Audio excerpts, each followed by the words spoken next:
Oke, selamat pagi anak-anak ibu semua. Bagaimana kabar kalian? Semoga dalam keadaan sehat selalu. Baik, sesuai dengan rosternya, hari ini kita belajar tentang matematika. Ya, belajar matematika. Topik kita hari ini mengenai pecahan senilai. Pecahan senilai. Sebelum Ibu menjelaskan apa pengertian daripada pecahan senilai, ada baiknya kita mengetahui apa tujuan dari pembelajaran pecahan senilai. Yang pertama itu adalah anak-anak ibu harus mampu menyatakan bentuk pecahan pada gambar dan model konkret. Yang kedua, anak-anak ibu harus mampu menentukan pecahan senilai lainnya dengan cara gambar, model, dan cara perkalian dan pembagian. Yang ketiga, anak-anak ibu mampu membedakan pembilang dan penyebut pada suatu pecahan.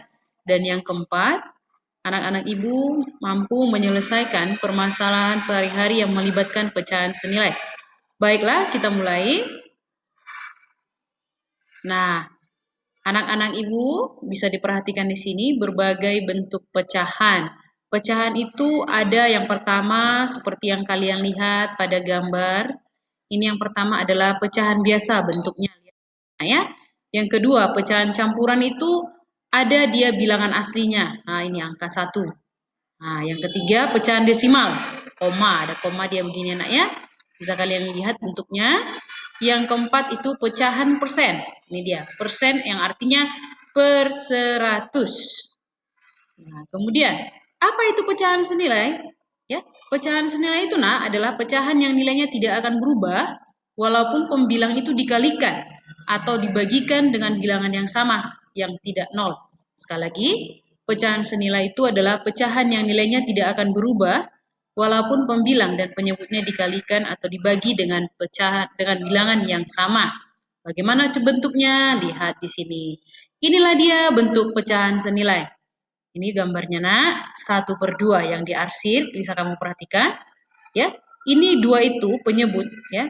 Itu artinya jumlah berapa potong dia. Nah, ini dia. Dan yang di atas ini pembilang ini nak, itu adalah jumlah yang diarsir. Seperti gambar yang pertama, 1/2 yang diarsir berapa? 1. Potongannya berapa? 2. Ini bentuknya. Yang kedua, nih ya, 2 yang diarsir, 4 potongannya. Maka hasilnya 2, bentuknya 2/4. Kemudian yang ketiga, 3/6. Yang diarsir berapa kotak? 3. Jumlah semua kotak berapa? 6. Ya. Yang keempat, jumlahnya berapa nak? Yang diarsir 4. 1, 2, 3, 4. Nah, potongannya berapa? 8. Yang ketiga, jumlah arsirnya berapa? 6, kemudian dipotong 12. Maka ini 1/2 ini nak sama itu dengan 2/4, 3/6, 4/8, 6/12. Lebih jelasnya, perhatikan.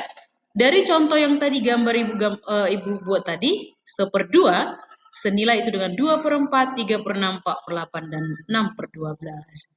Nah, perhatikan. Atau dengan cara lain ya. Di sini ada cara lain. Ini mungkin lebih, anak-anak ibu lebih gampang ya. 1/2, tadi kan ada gambar 1/2. Dari mana 2/4-nya? Itu sama-sama kita kalikan dengan bilangan pecahan yang sama. 2/2. 1/2, dari mana tadi 4/8 ya nak? Sama-sama dikalikan dengan 4/4. Dan selanjutnya juga 3/3, 6/6. Yang penting nah, ini semua harus kita kalikan untuk mencari pecahan senilainya dengan bilangan yang sama. Ya, dengan bilangan yang sama. Nggak boleh pembilangnya 3, penyebutnya 2, nggak boleh ya. Itu harus sama. 2/2, 4/4, 3/3, 6/6. Maka, nah inilah lebih jelasnya ya. 5/8 ini anak. Carilah pecahan senilai dari 5/8. Ini sama-sama 5/8 ini kita kalikan 2. Kita kalikan 3, kita kalikan 4. Maka 5/8 ini itu senilai dia dengan 10/12. Ya, 5/8 ini senilai dia dengan 15/24. 5/8 20/32. Oke, dengan kata lain kita ambil kesimpulan bahwasanya mencari pecahan senilai itu haruslah kita kalikan atau kita bagikan dengan bilangan pecahan yang sama. Ini rumusnya. A per B sama dengan A per B kali P kali P. Atau ini dia dalam bentuk perkalian, ini dalam bentuk pembagian. Oke.